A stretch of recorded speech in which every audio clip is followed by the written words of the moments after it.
And it's Lace Out with your host, Chris Pepper, the 377-game superstar of the East Keilor Football Club, and my co-host with the most. You know who it is. It's the great man, Jamie Wallace. How are you, big fella? I'm very well. Peps, just to make sure, just doing a quick little audit on our session here. Have you got things turned on? Are we going to Facebook? Are we all out there broadcasting? Because last week we had some tech issues. Yes, we had some tech issues. That would be me. But no, we're all good. We are up and running.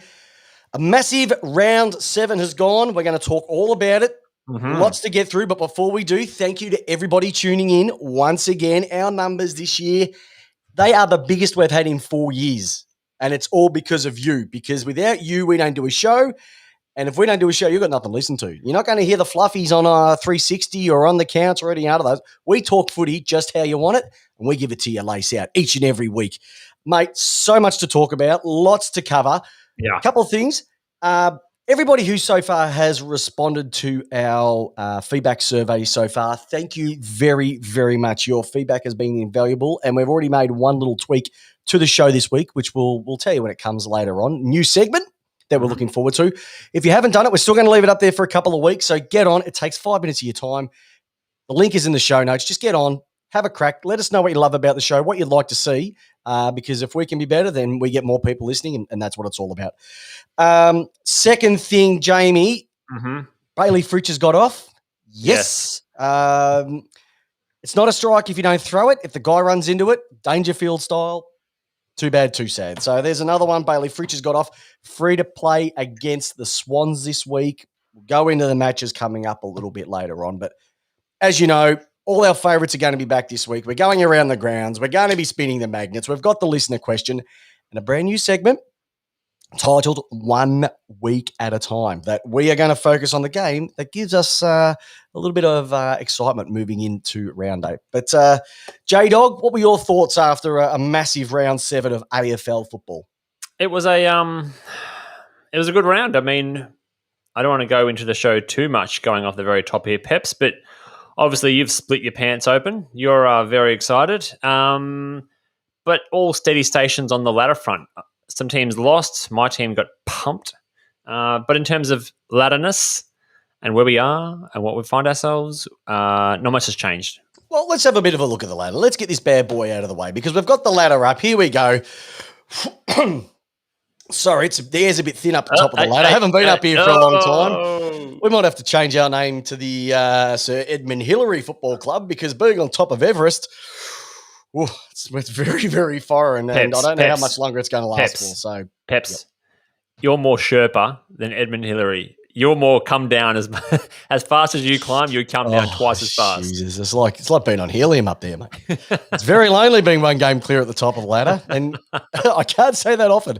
The Western Bulldogs had their big test on the weekend, fell over to Richmond, but they're sitting nicely, outright second. Port Adelaide, another one that failed the big test. The Swans, didn't they get it? They steal victory from the jaws of defeat. The Cats, we'll get into that in a moment. Richmond, Brisbane Lions, West Coast Eagles, Fremantle, sitting on 16 points. How compressed is that right now? Yeah. Then you've got the Gold Coast Suns, who I was extremely, extremely happy about. They were sensational on the weekend.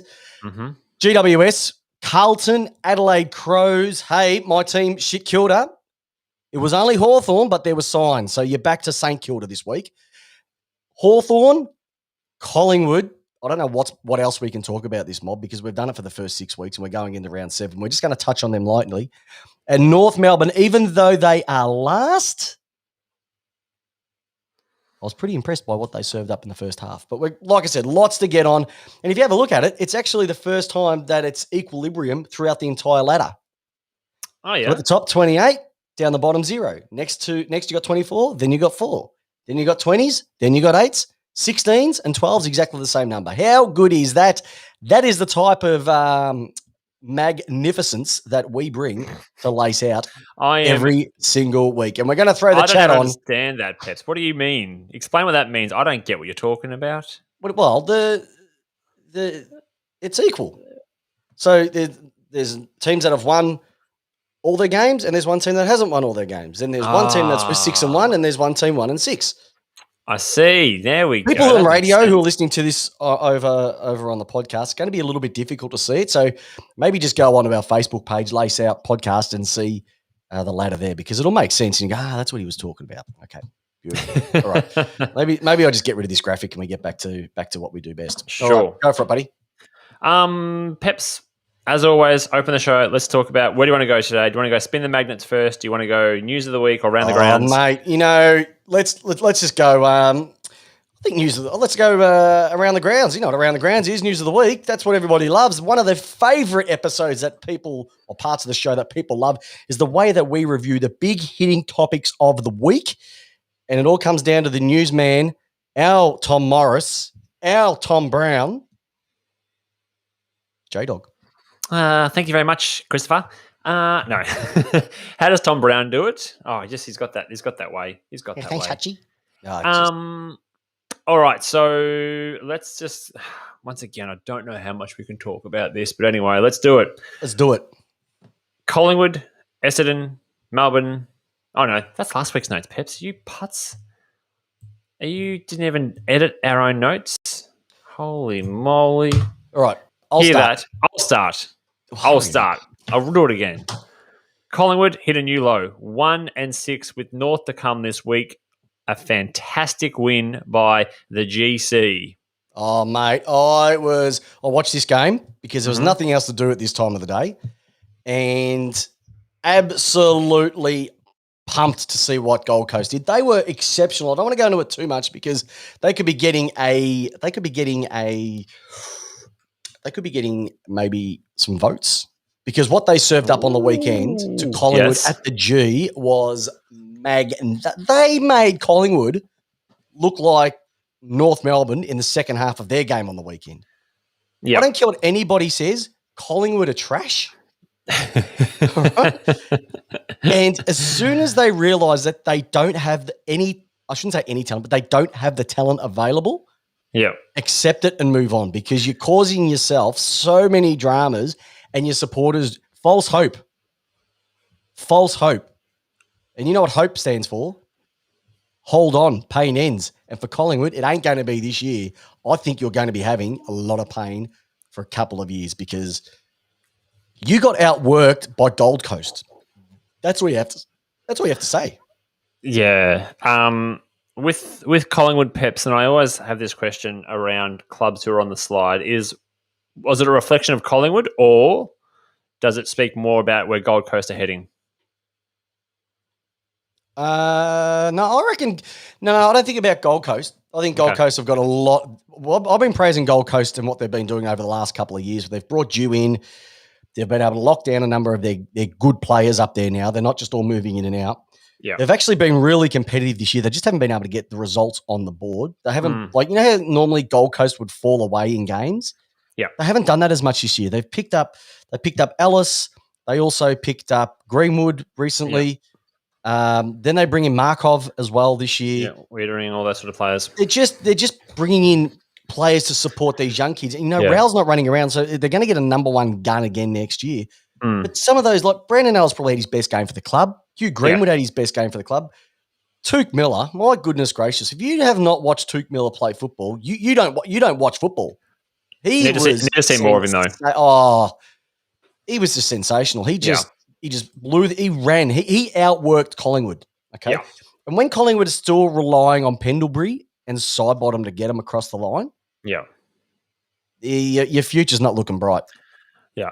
Darcy Moore, where does the experiment finish? He's not a forward. He's not the weekend showed he doesn't know where to lead, doesn't know where to make position, doesn't know how to lead, doesn't know how to get separation. He's not a forward. But you know what? I don't blame him for that. No, absolutely. Because that's where they're playing him. And one thing that's come in from Joel Michael on the chat is North are a big chance this week. And I'll tell you what, mate, when we get the tipped out later this week, I'm picking North. Yeah. My concern with North is that they might not be able to run the game out. We saw what happened on the weekend, but what they served up in the first half was miles above what Collingwood served up for the entire game. And I don't think the scoreline of that Gold Coast game was justice for how they got dominated across the board. Yep. Craig Jones also mentioned here as well from the Portraits podcast is Collingwood's lowest Melbourne crowd since '88. Mm. And a lot of people in here, Nick from the podcast has also said North could get their first win this season. There is a feeling amongst our own viewers here, Peps, that North are keen or North are in the box seat. Mate, I tell you what, if there's any other Melbourne supporters watching this or listening to this, if at halftime you weren't going, here we go, good old Melbourne are back, you are not a true Melbourne supporter, because they almost set themselves up for failure. And I think there was a good, Goody gave a good rocket in the cheeks at halftime, and they've come out and then just dominated it. Yeah. But North are playing they were playing good football, and you could sort of see it. They were doing it in patches, but they came all the way here. Good to have you here, Tori. Tori's got the D's here, but it was really good just to see them, just play some good, wholesome football, mate. I'm pumped for them this week. I really am pumped for them. Yep. So I suppose for Collingwood, it's one of their worst. It's even worse than 2005 Collingwood at the moment. I'm not going to spend much more time on this. No. I reckon it's worse now. Yeah. Because at least in 2005, the board seemed to be as one. They seem to be whole. Yeah. There's fractions left, right, and centre. It seems to be at board level at the moment. And if you don't get your off-field right, your on-field is not going to. You've got to get your off-field side of things solid. And as soon as you do that, then your on-field will follow, because you've got to have that leadership and guidance from the top. Yep. And you look at all the good clubs. All the good clubs have solid, a solid board. Richmond's you got Peggy, and you got Gale, and you got Hardwick. Right, those three put together, and what they've been able to produce, it flows onto the field as well too. West Coast, solid off field, being able to flow onto the on field. Okay. Yep. The Doggies were a train wreck for a while. They've come on board. Melbourne are the perfect example. We couldn't get a board anywhere. Bunnings, Mitre 10, anywhere. We'd pick a president. We'd go down and pick a president who's cheap. Now we get some solidarity. It all comes into play. Joel Michael, I'd love to agree with you, Trelaw, having multiple last laughs, but unfortunately, he picked Collingwood over Richmond. So, yeah, but I know, but Collingwood did have the better list. They probably did have the better list. Just not the best. Who knows? Well, I'm sick of talking about Collingwood, because you know what? All right, let's pick another one. Come on. They just take up all of our time. People message us about them. I'm sick of talking about them. So, all right, can we talk about something else? Absolutely. All right, whingers. Whingers or wingers or winners? Whingers. Whingers. People who whinge. Teams that whinge. Supporters that whinge. Oh, are you going for a certain angle here, Peps? Well, I am going for a bit of an angle here, because on the weekend, another game apparently has been cost by an umpire error. Oh. I don't know if you've heard about it. Might be for anyone who hasn't seen. Game on the weekend, Geelong versus Sydney, 21.5 metres. Apparently that kick went. The thing that annoys me about all of this, is simply the fact, what were they, 5 goals up, 6 goals up at one stage? Yeah. Okay. The Geelong game, where they were earlier in the year against Brisbane, they were up by a fair margin and lost that. Essendon had the one that they lost against Sydney, but they were up by a fair margin and lost that. And now it's happened again. So I think this whole umpire error, they did make an error, and it was good that they came out and said it. But I think the biggest side of things, or the things that need to have a look at, is simply the fact that teams have given up 4, 5, maybe plus goal leads in these games, and it's got to this situation. I mean, I just call it footy. You've got to sit back and go, hey, you know what? If you were 5 goals up and lost, there's something there. And Essendon are the perfect team. If you can get a run on in Essendon, you're not going to score 2 or 3. You're going to score them in bulks. 5, 6s, 7s. You can get a good run on against these teams, okay? And it's Joel Michael's come out with Brad Scott, we want 16-minute quarters. Yeah, it's because your team is, yes, exactly right. They've got a bunch of dinosaurs on their team. And the other thing is that they would have won the game if it had happened. So I'm just sick and tired of them whinging about, it was umpires made a mistake. Mate, have a look at your own team, and why are the teams constantly giving up 5-6 goal leads and losing games. Peps, I'm surprised. That's what needs to be looked at. I'm surprised, Peps. I thought you would just go down this and you'd see the headline and go, meh, footy gods, footy karma. You won one against you pinched one against Brisbane. This is now square up. Yeah, but that's all crap, mate. I love it. Come on. I love the footy gods, but let's just put it in perspective, all right?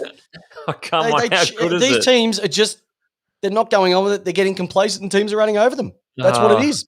I love it. I love it. It made me laugh so much, to see that. Yeah, it was a real shame to see Geelong lose in that manner. Yeah. Yep. Absolutely heartbreaking. In fact, I had the Titanic music. That's what that needs. I bought shares in Kleenex. Yeah. I bought shares in Kleenex. Yeah. Yep. Sad moment all around. They're a little bit like Wet Toast or the Wankers with Anchors. What do we got for Geelong? They're just the handbaggers, aren't they? Yep. Craig Jones, I love this one here. How good is that video of the Crows supporter right in front of me? That still is my greatest ever footy whinge I've ever heard. I love that video. Oh, it's just beautiful. Right in front of me. Right in front of me. We were robbed. No, dear. You do shit. All righty. What's next, big man? We're whipping through these. These are good tonight. I'm liking it. Hey, love a banter on the chat at the moment. I'm loving it. But I want to see some aggro between the different podcasts. We haven't seen that so far tonight. No. Reason if track signs, Joel Michael, I'll need cheese and Kleenex for another reason if track signs that 7-year contract. Oh, mate. Please sign that contract. If he signs that contract, champagne showers will be changed to our new theme song. I want you to sign that contract and watch it all go to hell. The KY Connection. We'll rename our podcast to if he signs for 7. Peps, this is giving me flashbacks to when you told me that Mark Neal was going to be the greatest thing to Melbourne. He was. It was a plan to get Ruse. He was a patsy. he was a patsy, like Lee Harvey Oswald. So we get nailed in, we screw the pooch, we get Ruse. And you get AFL appointed open checkbook. Don't care. You still wanted to get rid of Hinkley for years. I still do. Yep. All right. So let's talk about. Let's talk about. I can't even keep focused looking at that comment from Joel. The big boys are back. Oh, West the Coast, big boys are Richmond, back. Brisbane all had massive wins against other top 8 teams. Oh, they certainly did, and it was a round of football where the big boys played the big boys. It was simple as that. And mind you, there was some lower teams playing each other as well too. But it's just funny how the games sort of play out against each other. Yeah. But when you have a look at the final 8 as it sits at the moment, and we've already gone through it. Now, Richmond took on the Doggies. It was the Doggies' biggest test for the year, and you could probably say that they fell over. They got beaten. They got out Richmond. Minus Dustin. Yeah, it was what Melbourne did to Richmond the week before. Yep. Richmond did it to the Doggies. They just ran over them. They pressured them. The Doggies midfield couldn't do what they normally did. The back line just got absolutely smashed. And yeah, that's what just Richmond do. They just strangle you. They compress you, and then they hurt you on the rebound. And it just goes to show that the defense of the Doggies just wasn't able to stand up with the onslaught that was coming down there. And Tom Lynch actually, I think, finally did something this year. Took a few marks, a few goals, 3 goals. He exactly did. 3 or 4 goals. Yeah. We're going to get into your mob in a moment, but then you had that 2-point win to Sydney. Just when you think Sydney are going to fall off the edge of the cliff, they come out and do what they did. 14-6 they kicked. They had 20 scoring shots to 28. Yep. They've had virtually half as many inside 50s as Geelong have had. Mm-hmm. They've come out and beat them by 2 goals. So it's once again the whole quality versus quantity. The kids have played a great game. I've got a feeling with this. My feeling on the Swans at the moment is, with their kids on that smaller ground, not as much running needs to be done. When they get out to the bigger open spaces, they're playing the D's this week on Saturday night. I'm a bit concerned because Sydney have absolutely smashed us over the last number of years. Yeah. So that's going to be an interesting one. But yet that they've fallen over. But so a great test there. Also, Sydney being young kids, Peps, we know that with young kids, young teams, you're going to have the huge ups and the huge downs. That's just what a young team does. Exactly right. And then you got on the West Coast beating Freo. Freo had been playing really good football and really showing something in the first 6 weeks. West Coast, who did nothing against Geelong the week before, go back to their home deck and have 32 scoring shots to 18 and just decimate them by 10 goals. So what does that say? Does that say more about West Coast being flat track bullies? They can't play away from home? Or is that Fremantle just getting a pass to the Mark Neal reality bus? Bit of both. I mean, A bit of both? West Coast have been accused of that now for 2 years because of the whole in COVID times last year they couldn't win a game in True, Queensland, but bring it back to there. They're another bunch of whingers when it came to COVID last year as well too. And then you've got your mob, who I picked to beat Brisbane last week. Mate, what happened there? You kicked 5-14. Bad kicking's bad football. Well, bad kicking's bad football. The most disappointing thing about it all, Peps, was the fact that this has happened now twice in 4 weeks. So we are definitely on the same level of West Coast when it comes to being flat track bullies because slow starts have killed us and we never seem to recover. And it's worrying that it's happened so early on, but premierships aren't won in April and May. So I only hope that we can turn it around. For those and the Port boys are on here now, we now have got quite a few Port supporters on our podcast. There's some players that are done, and that's just the reality of it. Hamish Hartlett, he's probably done now for the season. And then a question's come from Craig Jones, and Peps is probably one that relates to you guys as well, because we still are in COVID times. Thoughts on teams being made to fly into a game the day of the game being played? Not a win, just ultra long days can make teams sluggish. What I'd say that one there, for me, Peps, is teams did it last year. Why can't we do it now? Nah, I think it's different. I think it's different. I think, except for Perth, which makes me just laugh. Look, for everybody who's listening to this in Perth, look, we're with you. I know it's not a great time. We were locked down for 6 months down here in Melbourne. No, you didn't have to go through as much of that, but crikey, your premier said that you were, another part of, you separated yourselves from Australia last year and caused so many ruckuses. Now we have to bend over backwards for you. So the way I look at this, though, is that if it's not fair for every club, that's where it peeves me off. Now, I know that I can only, because you only take interest in your own club. We had a situation last year where we played the Dogs and flew up to Cairns on the day where they'd been up there for, I think it was 3 days earlier. Like, that makes no sense.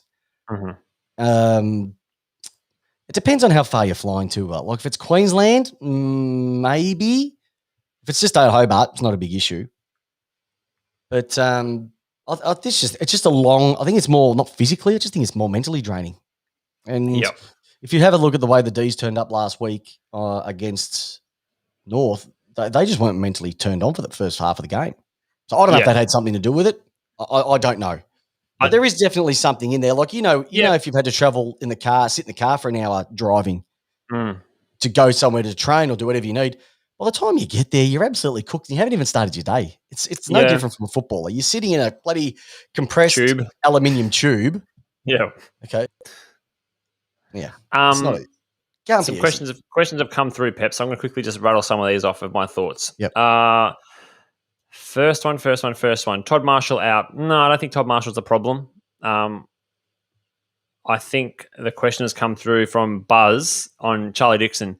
For me, Peps, and this has been my stance on Charlie Dixon for a while. I think that he's big, he's strong, he's tough, but he doesn't do enough as a forward. And whether it's because he runs under the ball too often, whether there is a problem with his leading patterns, or whether his hands are just like concrete. So my problem is we paid him a lot of money, and if all he's being paid for is to bring a ball to ground, then any reserves player from any country league can bring a ball to ground and crash a pack. We want a forward who can mark a ball, and that's what your forwards are paid for, to mark the ball and kick goals. He was dropping and has been dropping regulation marks into the 50, and he got made to look like real second rate on the weekend, like he got taken apart. Oh, well, Travis Hall, hey, congratulations for joining us, Travis. Loving you having you here. He just said Dixon has had a bad year, but not as worse as Lynch prior to round 7. Mate, Lynch is... There's a guy who's getting paid way more than he's actually delivering as well too. He did show something on the weekend, but the Dogs' backline is their weakness. So he didn't really have much to go against. And so, but once again, you can only play against who you play against. I think, he's needed to pull his finger out as well too, especially when you see Cale Hooker's doing down at Essendon. He's third on the Coleman at the moment, having a season he's blowing it out at the moment. It's awesome to see. Yeah, Lynch should be doing that every week. He's been around a long time. Yeah, he's got a body like an Adonis, but he's just not playing like him. Yeah. All Yeah. right, It was. okay. It's look, Port. I'm not concerned at the moment. But there are some things they need to tweak before it gets a bit serious. Now, J-Dog, Mm-hmm. we're going around the grounds. We know it's news of the week, but something has come up. Oh, You know, no. what is my biggest bugbear? What is it that I just cannot stand? Is it when your favourite fleshlight is in the dishwasher?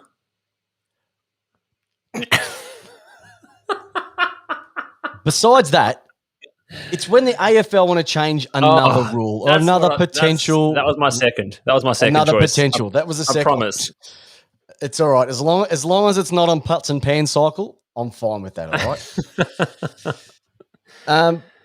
So you wrote something here about rules wanting to be changed again. Another couple of rules look like they want to be tweaked, added or tweaked. Now, when I saw this, I said it can't be again, can it? Mm-hmm. Tell us what you've got here. All right. Because The first one is the bounce peps. It's mid-season or start of the season. We're already talking about the bounce and whether we should have it in or have it out.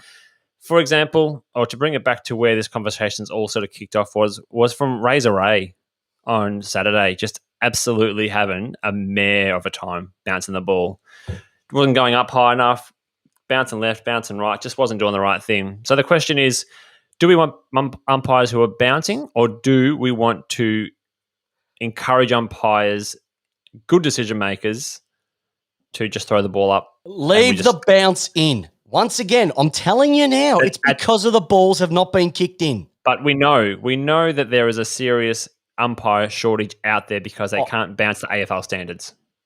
So what do we want? Jamie, good decision are you makers? serious? Are you telling me that they're not doing it because they won't bounce? Peps, I'm just saying, Peps, because I don't care if they throw it up. Are we getting the best decision makers, or are we getting the best bouncers? What do we want, athletes or footballers? We're not getting either at the moment. Throw it up. I don't care anymore. I've had enough of this debate. All I want, though, this is the thing. Mm-hmm.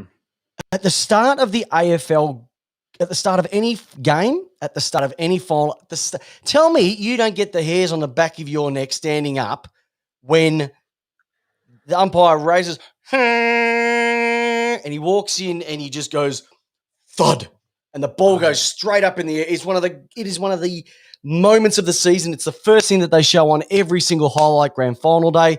Now, this is what it will like. Umpire holds the ball up, and then you hear nothing because it's not the ball hitting the deck. It's being thrown up in the air.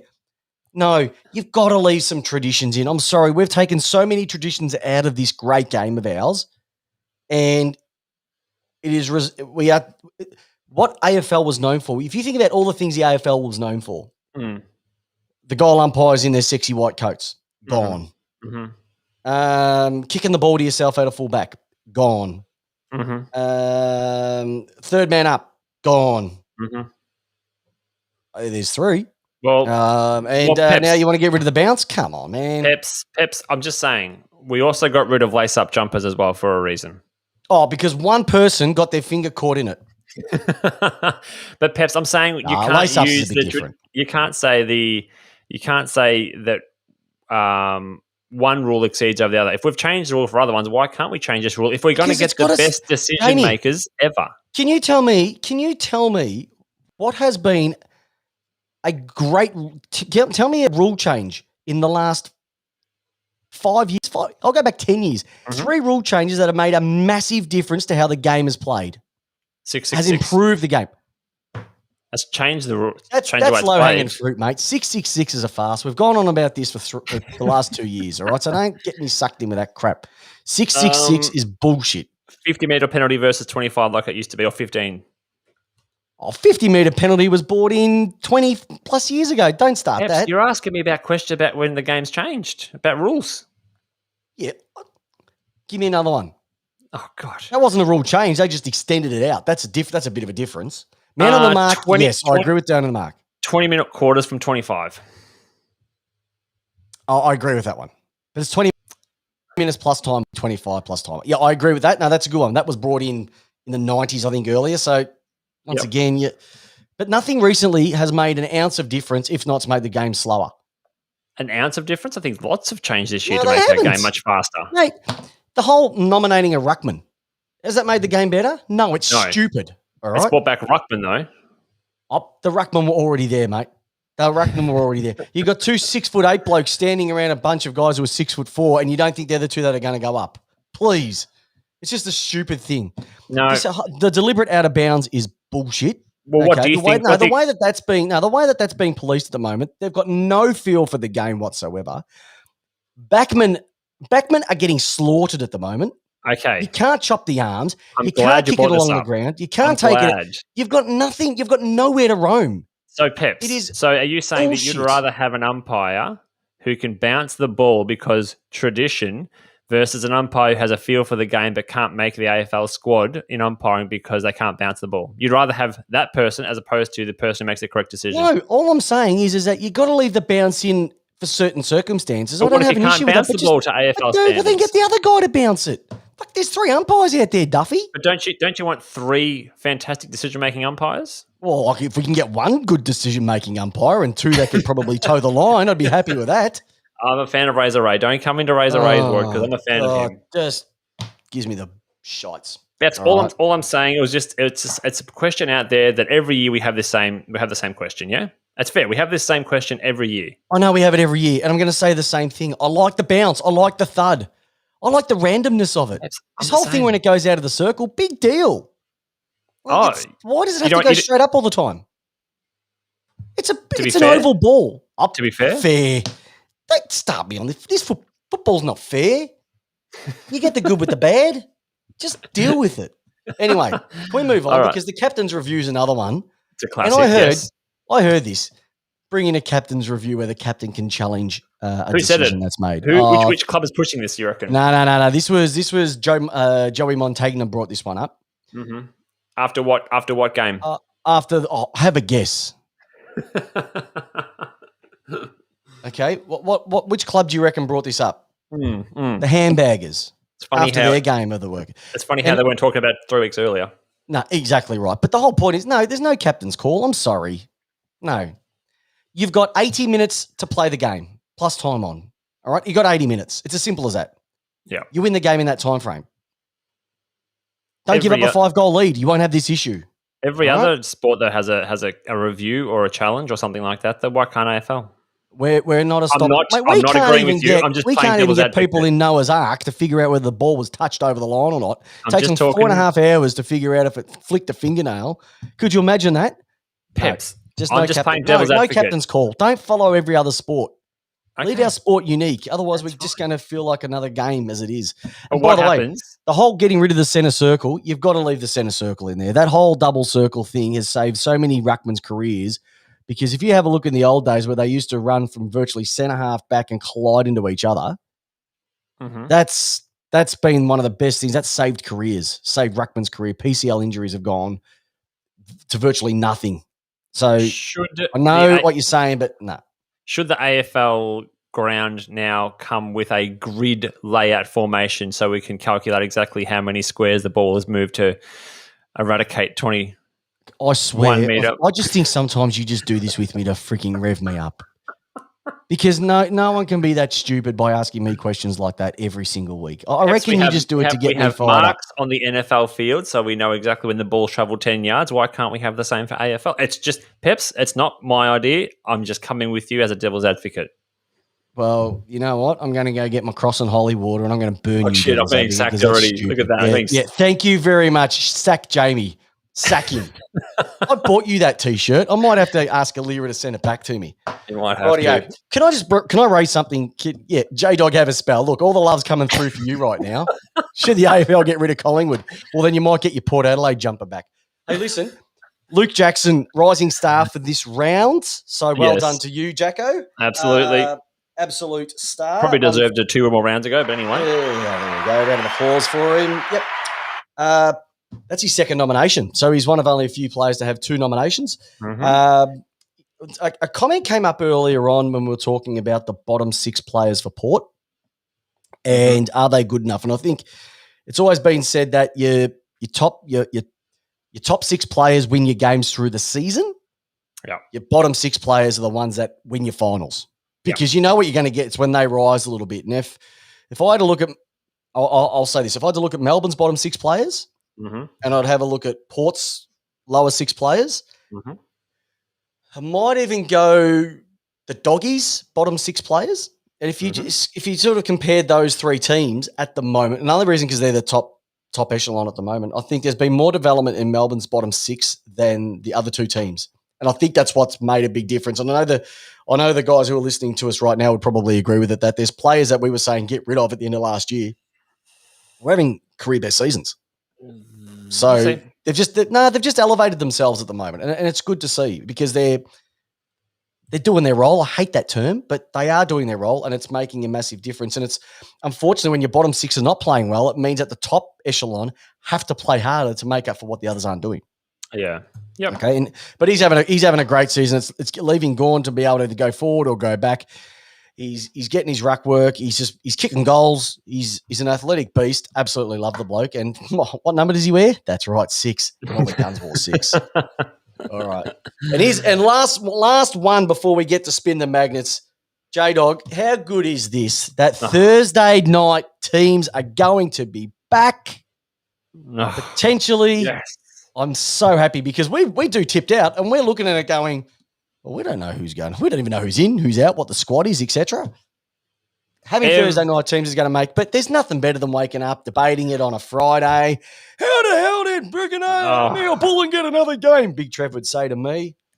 Peps, people who play Supercoach are rejoicing all over the country with this information. I reckon you need to get your fleshlight out. I don't play Supercoach for that exact reason because it is too hard to manage. Imagine then trying to manage players in and out for a 6 p.m. Saturday night checking for Sunday games. That would just be a nightmare. It would be poo. So it's good to see that one back. Absolutely. All right, my friends, let's get those magnets out. Let's spin those bad boys. I know everybody listening on the podcast, if you've ever heard this before, it's where J-Dog and we give either 3 votes to our news of the week that we've gone great performances, or someone's going to get dragged, meaning, you know what, it was absolutely putrid what you did.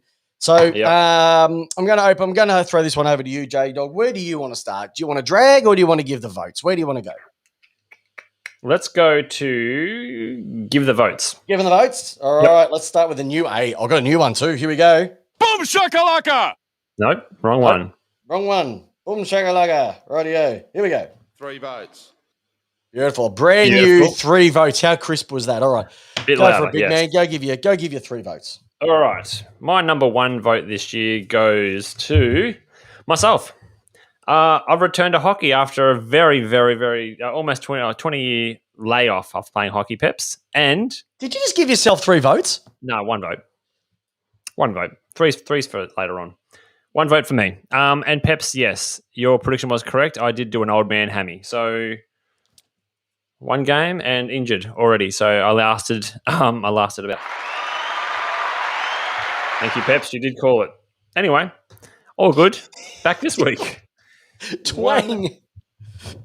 One vote. I was hobbling around the field like Gary Lyon. Number 2, Peps. You know, Gary Lyon did his hamstring, basically like that. Number 2, Razor Ray. Umpire. We love umpires. Razor Ray. Umpire votes. I am. Because he called someone a champ on the weekend, and I can't find who the player was, but I absolutely love that. Being champed by an umpire. Come on, Peps. I love that. That's 2 votes for me.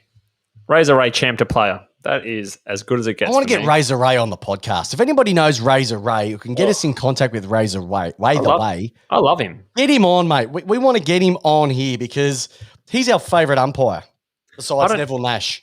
I don't care what people say about Razor Ray. For me, umpires have a bit of personality. What about Herb from UFC? We all love Herb. Oh, yeah. No, I'm a big John McCarthy. Oh, yeah. You ready? Let's get it on. I love that.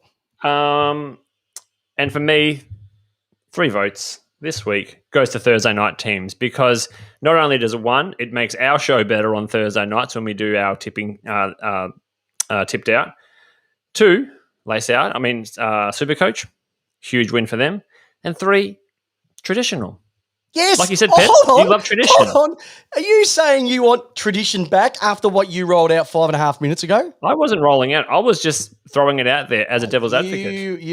You could come back from Melbourne. That's how fair weather you are.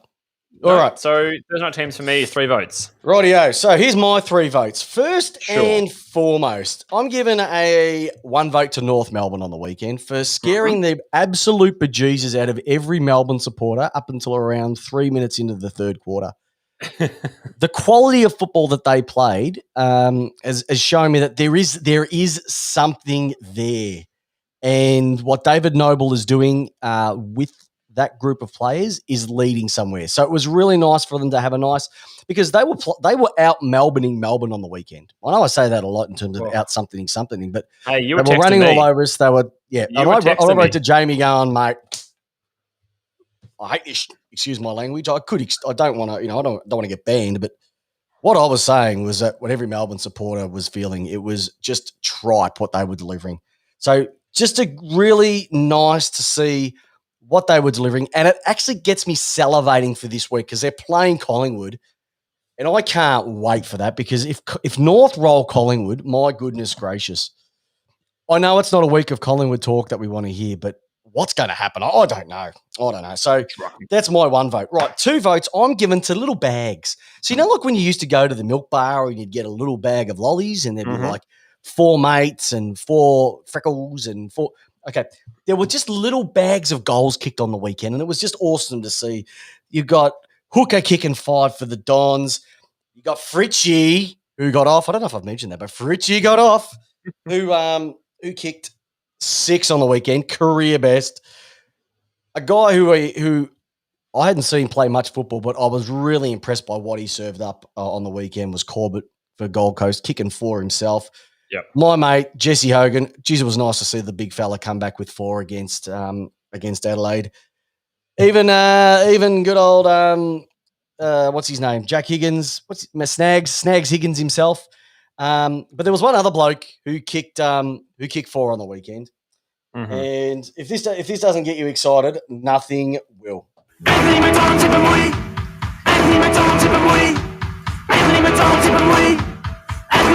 Tipper kick 4 on that game on the weekend, and it was just awesome to see that game. Just loved it.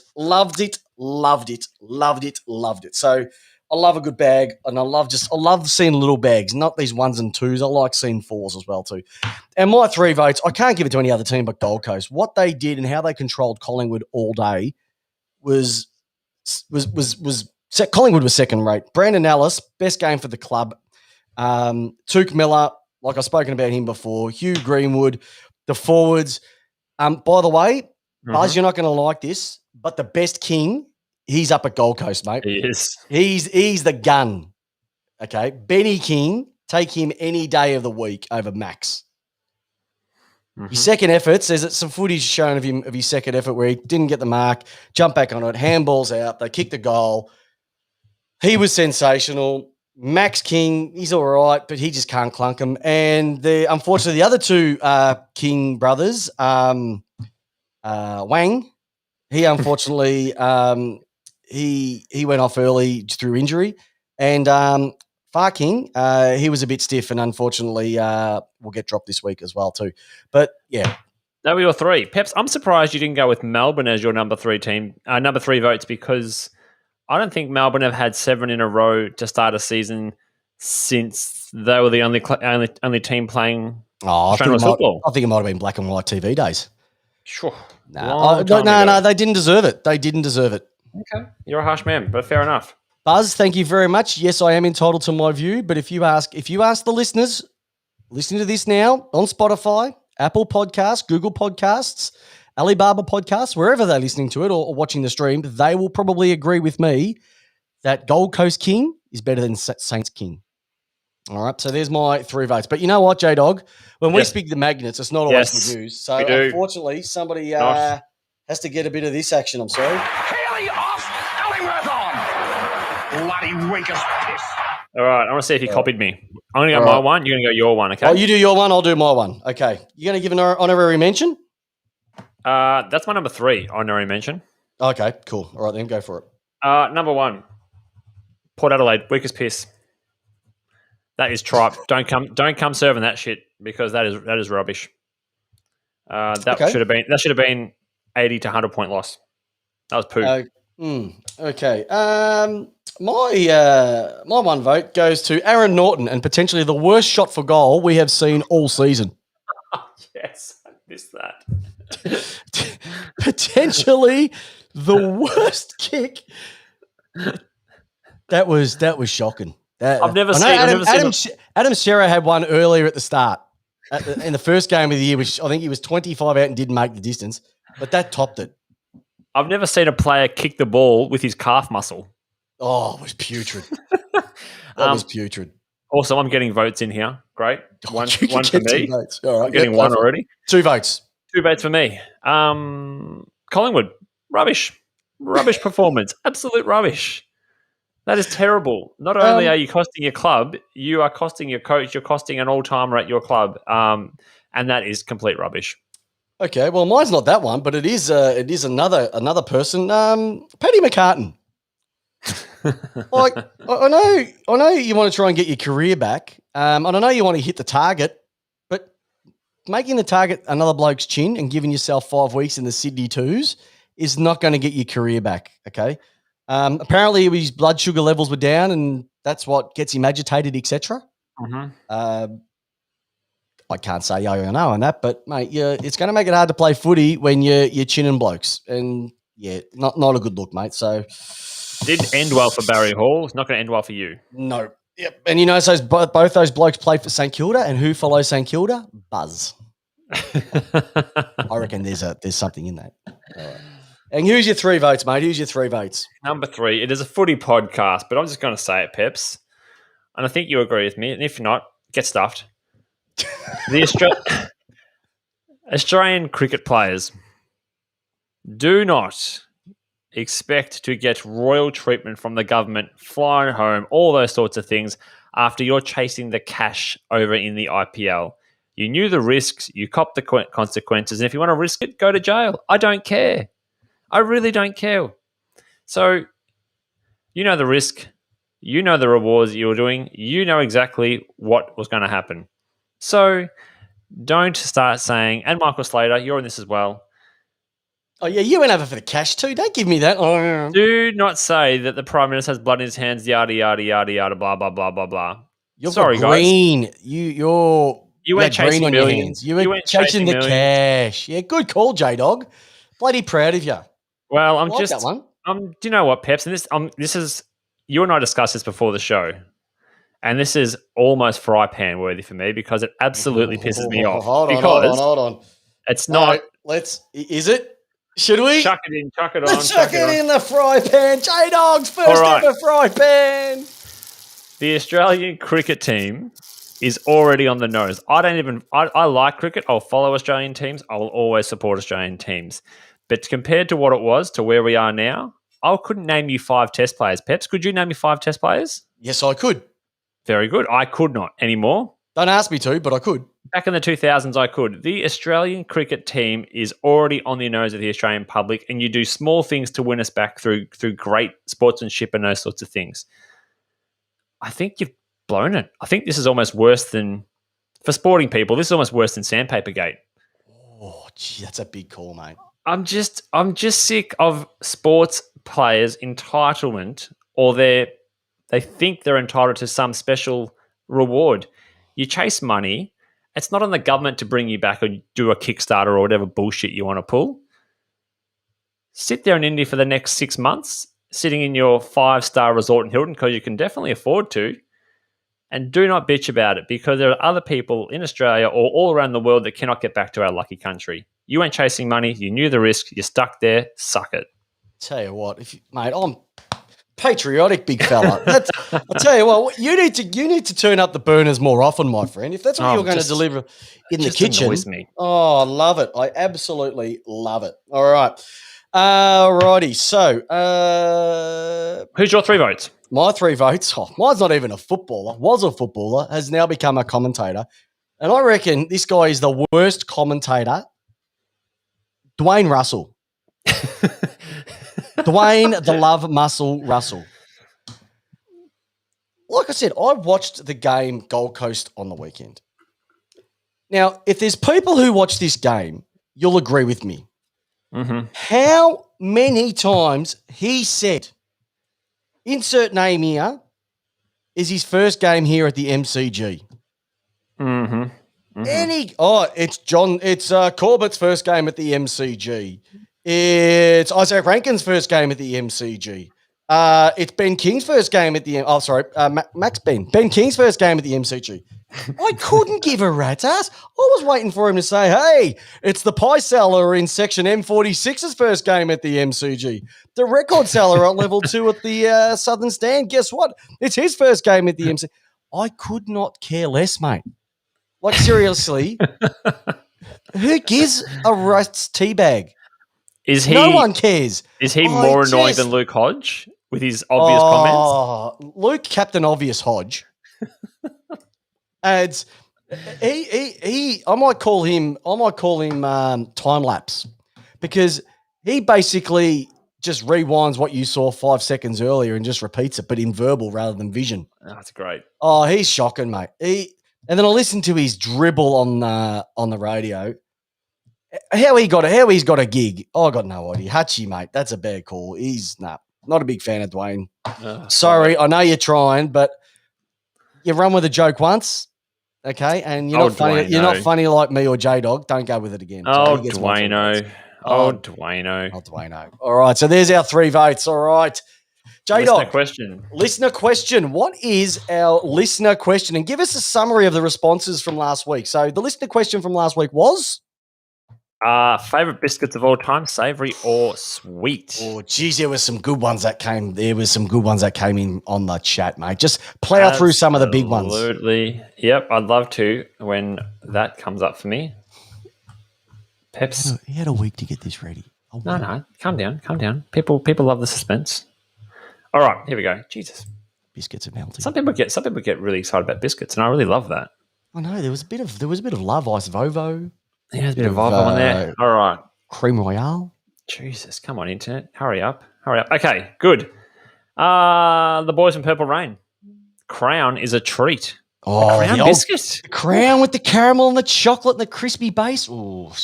Yeah, but that's it. They're in the country with mining dollars, mate. They can afford Crowns. They can. You're right. Joel Michael Anzac biscuits. Totally agree. Oh, yeah. Always a classic. Yes. And they've got to be homemade ones, not the commercial dodgy jobs. The homemade Anzacs with just that golden syrup. Oh, yep. Chicken crimpy's ripped off. No, you gotta love a chicken crimpy, Joel. That's shaky knee stuff. J-Dog's fleshlight. Paul Morley has said, is that how I pronounce that right? Mylery. Barbecue shapes, classic. Aussie barbecue classic. Donna, long time listener. Donna J, superstar. Yep. TikTok. I think we've got TikToks floating around our cupboard at the moment. Our son is obsessed with TikTok. My daughter's always on TikTok. I don't see it. I don't get it. Don't worry about that. Try the dances. Well, you've got an OnlyFans page. Makes sense. Josh Weymouth, old Flaming Josh, has got the humble Savoy. So versatile, having some dip, Savoys. Got some cheese, Savoys. Butter and Vegemite, Savoys. Never had a bad one. Well, my son who had his birthday on Sunday, good old Nitro Noah, favourite biscuit is the Savoy. He'll eat those by the packet. So Flaming Ming Josh, you've got another one who agrees with you wholeheartedly. Savoys are sensational. Absolutely. Buzz, Subway cookies. And I said which ones. I had to clarify with him because I wasn't too sure. Choc and double choc could eat all day. They are pretty good when they're gooey. Do you know, Jordan the Gooey, I reckon he's had a few Subway biscuits because the way he was covering the turf on the weekend. Yep. He needs to eat fresh. The number one, Lyra Wallace, chocolate royales are a contender. Marshmallow, chocolate, jam, sweet option. Oh, that is a good one. Just say we don't get them very often at the Wallace household, but they are top shelf. Oh, when you've got a mortgage, when you've got a property portfolio like you two have, you're swimming in it. Jack Carrington Jones has said Scotch finger. That's the short and long of it. Yeah. What Good about joke yours? there. What about yours? Good joke. Mine. Okay. Yeah. Yeah. Kathy and Rebecca. Tim Tams, especially when you bite off two corners and suck it through, or suck port through it. Suck port through it. Oh, That's a hello, the twist. Portress boys. What have you been up to? Hello. Hey. Dodgies. Mark Pepper, mint slice from the fridge. Obviously, your mum must make a mean mint slice. No, hey, Dana makes a good mint slice. Dana does. Oh, it's Yeah. Dana. So I thought it was your mum. That is my mum. Is Dana. That's her name. Oh, I got the wrong one then. Okay, sure. I'll move on. Benny J. Kingston's every day of the week. Big fan of a Kingston. Big fan. Too sweet. Nick. Got to be Tim Tam with a cup of coffee. Tim Tam Slam. So, Nick, I want to clarify. Is that when you do the two corner thing as well and you just suck up the drink through it? If so. Is that having sex while eating a Tim Tam? No. Have you ever done that before, Peps? Yeah, I have. I've got 2 kids. Yeah, no. I mean the old Tim Tam Slam. No, I can't get crumbs in the bed. Fair Wife enough. hates it. It's fair enough. And Jared Hodgetts, chicken crimpy. I know it, and I do. That is my favourite biscuit. I love the crimps. I'm a big fan of the dark chocolate digestives. Well, Peps, that's weird that you say that. Yeah, I love that's it. No, weird. they're a good biscuit, and they're on sale at the moment, $1.50 each. Yeah. Alrighty. Hey, This week's question. This week's question, mate. You've been pumping this one up before we even got the show going. What's this week's question? Well, once again, because we have got feedback from some of our listeners around the questions, and they want us to keep a bit of a food theme to our questions. Peps, you noticed that? Okay. All right. Yes, I have. So the question for this week is: when going to a pub that has only 2 choices on the menu, would you choose, or what would you prefer? A chicken parmigiana with chips and salad, or a steak sanger with just chips. Oh, so it's got to be your go-to. So if you were a steak sanger or the parma, put your flag into one, what is the one you are always ordering? The pub has got rid of everything else. Your local only has those 2 options. Can I throw one more option in there? Just one more. Bangers and mash with gravy. Nope.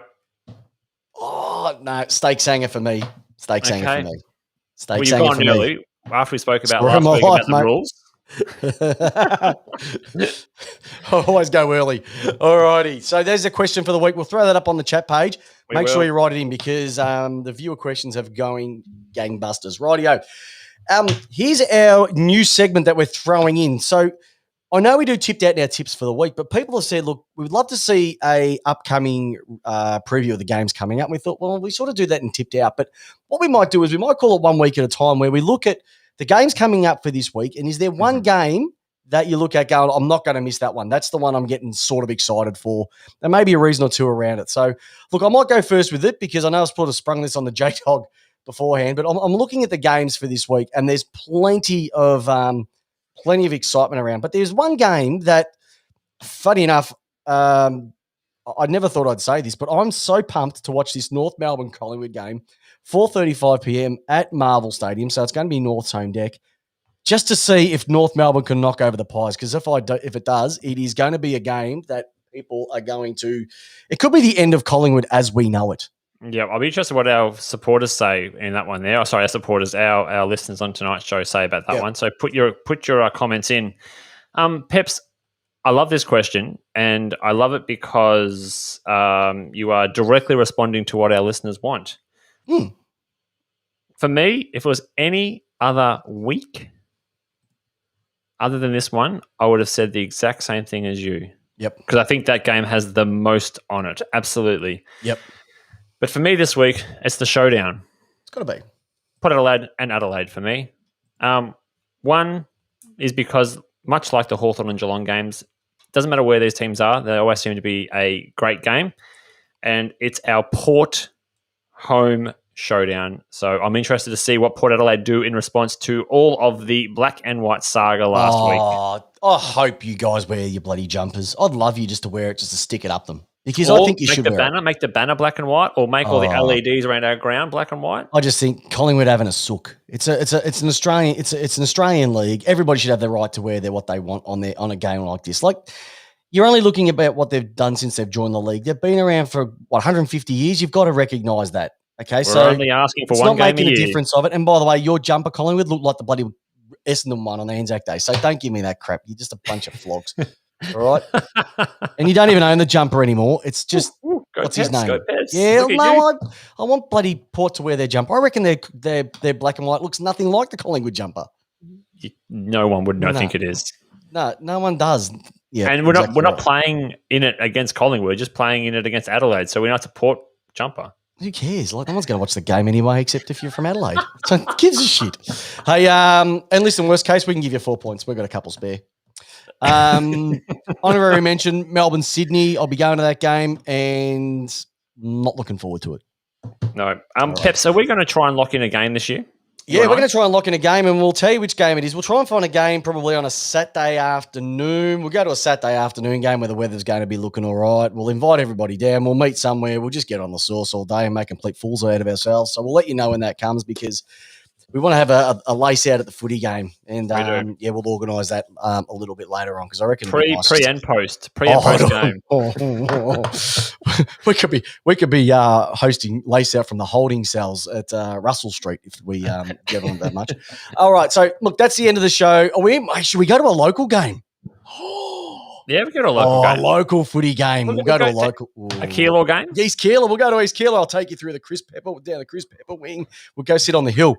We'll go to an East Keilor game. Joel Michael knows about them. They get feral when the new club rooms go up. Alrighty. Hey, listen, let's get around.